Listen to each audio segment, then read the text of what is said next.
Hello guys, good evening to all of you once again. Welcome back on my YouTube channel Learn with Concept by Archana Sharma. I think आप सभी ठीक होंगे, better होंगे, अपने घर पे safe होंगे.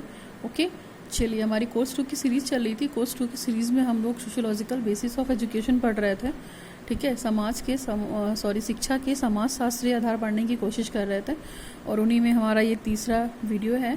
तीसरा वीडियो किसके रिगार्डिंग है? अभी तक हमने क्या पढ़ा? सोशियोलॉजी की मीनिंग पढ़ी, सोसाइटी की मीनिंग पढ़ने की कोशिश करी, उससे रिलेटेड डेफिनेशन पढ़ने की कोशिश की. ठीक है, अभी हम बात करते हैं कि एजुकेशनल सोशियोलॉजी क्या है, यानी कि शिक्षा समाज शास्त्र क्या है, इसके बारे में बात करते हैं. तो थोड़ा सा मैं इंट्रोडक्शन देती हूँ आपको.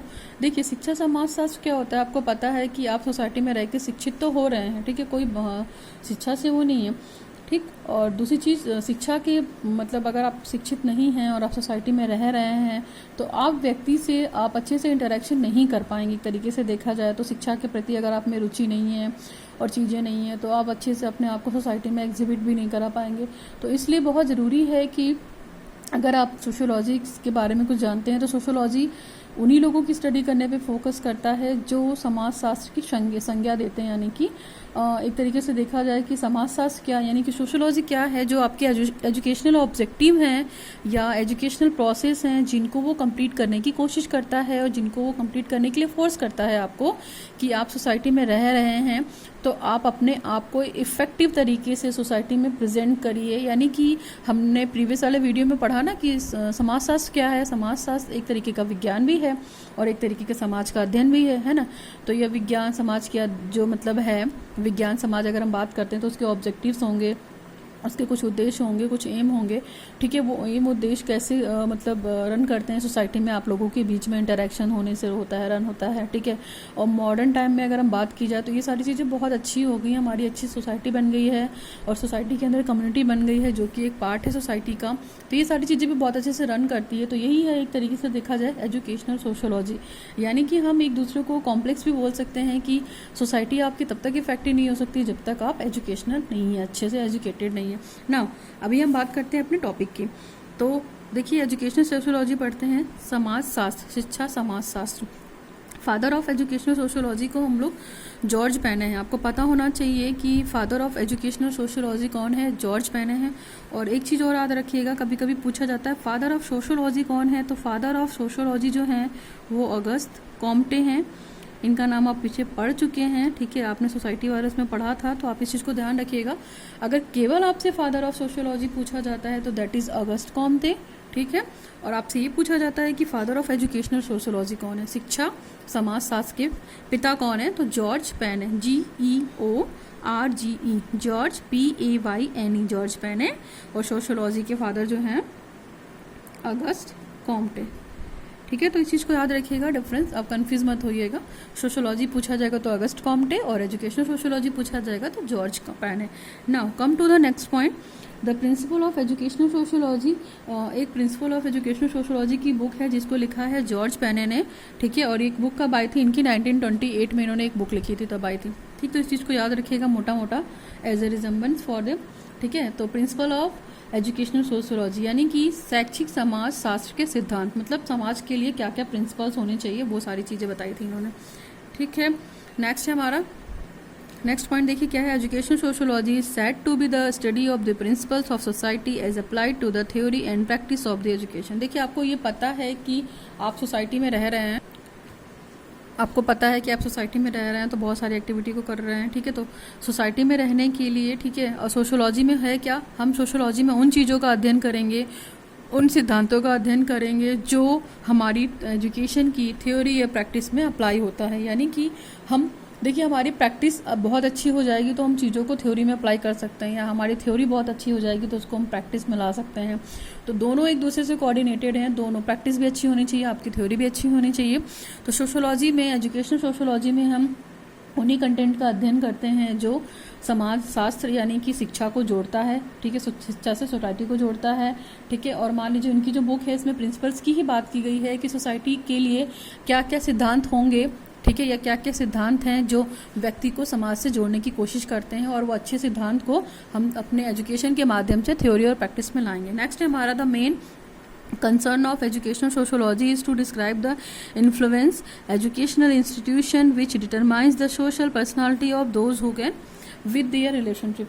यानी कि अगर देखा जाए, इनकी बात की जाए तो इन्होंने यही कहा है कि जो सोसाइटी में रहकर हम क्या करते हैं, एक दूसरे का प्रभाव पड़ता है ना एक दूसरे पे, कि उसने बहुत अपने आप को ग्रो कर लिया है, मैं नहीं कर पा रहा हूँ, तो एक तरीके से कंपटीशन भी होता है, बट वो कंपटीशन हेल्दी रखने की कोशिश कीजिए।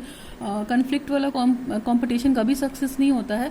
अगर आप दूसरे को देख के मोटिवेट हो रहे हैं कि हाँ वो पढ़ लिख कर अपना सोसाइटी में बहुत अच्छी प्रेस्टीज बना लिया है, उसकी पर्सनालिटी का इफेक्ट आप पे है, सामाजिक पर्सनालिटी जो आपकी है या जो सोशल पर्सनालिटी है उसको इफेक्ट कराने के लिए, उससे प्रभावित होने के लिए आप भी उस काम को अच्छे से कर सकते हैं, ठीक है। और कोशिश कर सकते हैं कि समाज में रहकर आप चीज़ों को कंट्रीब्यूट कीजिए और अपनी पर्सनालिटी को भी इफेक्टिव बनाइए। तो ये बात होती है, ठीक है। कंपटीशन जब भी किसी से रखिए, हेल्दी कंपटीशन रखिए, ठीक।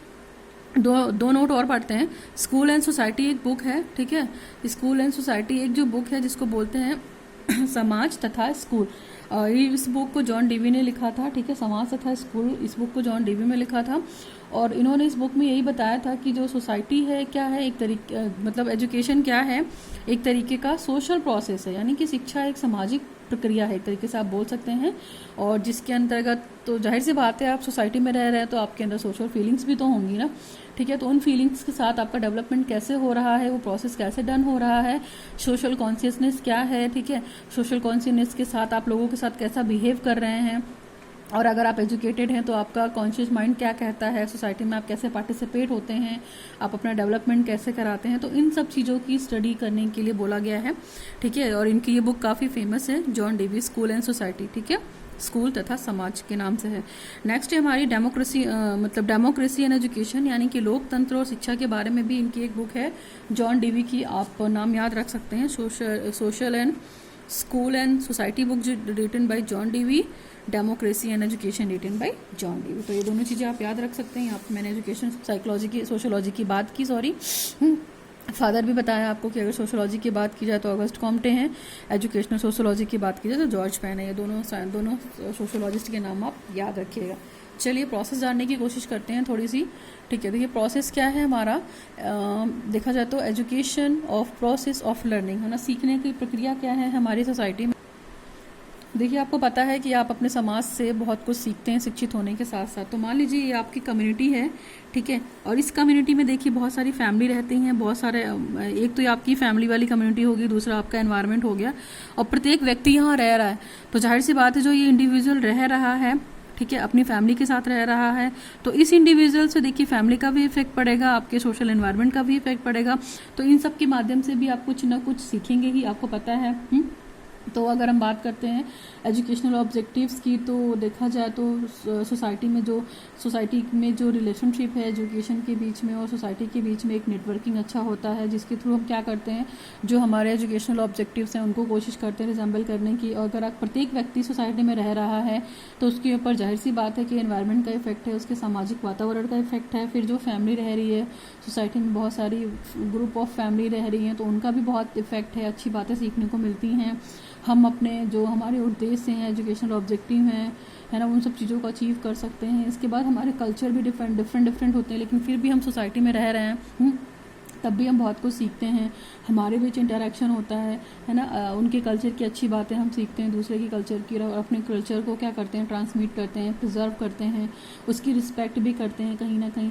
तो बहुत सारी चीज़ें हैं, देखा जाए तो एक तरीके से शिक्षा और समाज की स्टडी का अध्ययन करते हैं। तो उसमें देखिए आपके ऑब्जेक्टिव्स आ गए, आपके एम्स आ गए, ठीक है। एडमिनिस्ट्रेशन कैसा है, करिकुलम कैसा है, ठीक है। समाज को कैसे प्रोग्रेस करा सकते हैं, यानी कि इकोनॉमिक कंडीशन उसकी कैसी है सोसाइटी की, economic, political, religious, social, culture, इन सब चीज़ों के बारे में बात करते हैं।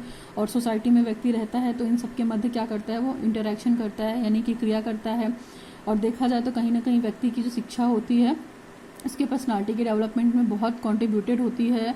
और वो क्या करता है, सोसाइटी में रहकर अपने जीवन को सोसाइटी से रिलेटेड लोगों के साथ जोड़ता है, और उसका इफेक्ट भी बहुत ज़्यादा पड़ता है। तो इस चीज़ को भी आप ध्यान रखिएगा, ठीक है। अब एक और डेफिनेशन पढ़ लेते हैं फटाफट। ये देखिए इस फ्लो चार्ट से आप सबको समझ में आ रहा होगा कि व्यक्ति सोसाइटी में रह रहा है तो उस पर किसका किसका इफेक्ट पड़ेगा। आप इस चीज़ को भी मोटा मोटा बना सकते हैं, अच्छा है, इफेक्टिव है।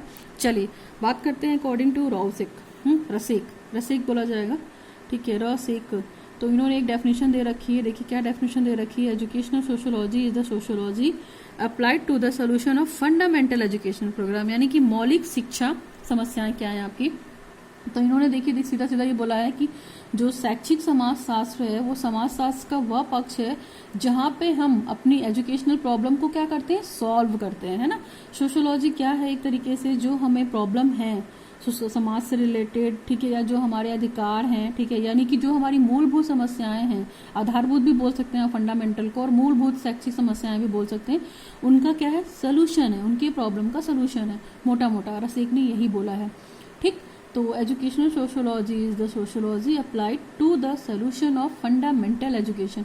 ये क्या है, ये भी एक बहुत बड़े सोशियोलॉजिस्ट है और उन्होंने बताने की कोशिश की है कि समाजशास्त्र का वो एस्पेक्ट है या वो पक्ष है जहाँ पे हम अपनी शैक्षिक समस्याओं को, यानी कि आधारभूत, यानी कि फंडामेंटल एजुकेशन प्रॉब्लम्स जो हैं आपको, उसको सॉल्व करने की कोशिश करता है, ये रसिक ने कहा, ठीक है।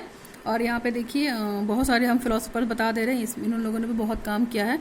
There are the some sociologist like, बहुत सारे सोशियोलॉजिस्ट हैं, शिक्षा शास्त्र मतलब समाज शास्त्र हैं, आप इनके नाम याद रखिएगा। जॉन डेवी की बहुत सारा ने काम कर रखा है सोसाइटी से रिलेटेड। इन्होंने ही बोला है school is the miniature of society, आप इस स्लोगन को याद भी रख सकते हैं। यहाँ पे मैं बड़ा लिख दे रही हूँ, school is the miniature of society, miniature of society. ये स्टेटमेंट कभी कभी पूछा जाता है कि किसने दिया है, और बाकी आपको लर्न भी होना चाहिए कि school is the miniature of society किसने बोला है, तो आप याद रखिएगा मोटा मोटा जॉन डेवी, ओके, कोई दिक्कत नहीं होनी चाहिए। और आप ये पॉइंट को आप डाल भी सकते हैं, school is the miniature of society, यानी कि सोसाइटी क्या है, अरे स्कूल क्या है, स्कूल एक से समाज का छोटा सा लघु रूप है, ठीक है। सोसाइटी बहुत बड़ी है और उस सोसाइटी में स्कूल क्या है, मिनिएचर है। तो इस चीज़ को आप याद रख सकते हैं, गिवन बाय जॉन डेवी। और जॉन डेवी क्या देखिए, उन्होंने बहुत सारी बुक भी लिखी हैं, डेमोक्रेसी एंड एजुकेशन लिखी है, स्कूल एंड सोसाइटी लिखी है, और भी बहुत सारी बुक्स हैं। जो बुक फेमस है वो यहाँ पे आपको नाम बता दिया गया है, ठीक है। देखते हैं फटाफट कितने सोशियोलॉजिस्ट हैं। जॉन डेवी, डेविड सेरेटसन, C C Peters, Frederick E Bolton, Lloyd Allen Cook, Willard Waller, George Counts, Allison Davis, Hilda Taba का एक कोरिकुलम मॉडल भी है, आप लोगों ने हिल्डा टाबा का सुना होगा, इन्होंने कोरिकुलम कंस्ट्रक्शन में मॉडल बनाया हुआ है, ठीक है। हैविंग हर्ट्स का नाम एज अ साइकोलॉजिस्ट लिया जाता है, इन्होंने थ्योरी वोरी दे रखी है। फिर डोलार्ड है, सोलोवसन है, हेलेन जेनिंग्स, रोज फैनी, दरकिन का बहुत सारा सोशियोलॉजी से रिलेटेड सिद्धांत है, और like social mobility, social structure है ना, स्ट्रेटम, इन सब स्ट्रेटिफिकेशन में इनका नाम लिया जाता है। मैक्स वेबर की भी थ्योरीज हैं सोसाइटी से रिलेटेड, जो सोसाइटी में बंदा कैसे सर्वाइव करता है। सर फेडरिक क्लार्क, ओटावे भी एक अच्छे सोशियोलॉजिस्ट हैं और इनकी भी बहुत सारी डेफिनेशन है। और बाकी कार्ल मार्क्स को आप जानते हैं, कार्ल मैनिम। तो इतने सारे सोशियोलॉजिस्ट हैं, आप इनको नाम को याद रखिएगा। आई होप आपको क्लियर हो गया होगा कि एजुकेशनल सोशियोलॉजी क्या है। मैंने कोशिश की है बताने की। इन केस आपको कोई दिक्कत होती है तो आप ज़रूर पूछिए कमेंट सेक्शन में, और वीडियो को शेयर कीजिए, लाइक कीजिए, सब्सक्राइब कीजिए मेरे चैनल को learn with concept bye Archana Sharma. Thanks for watching the video, signing off.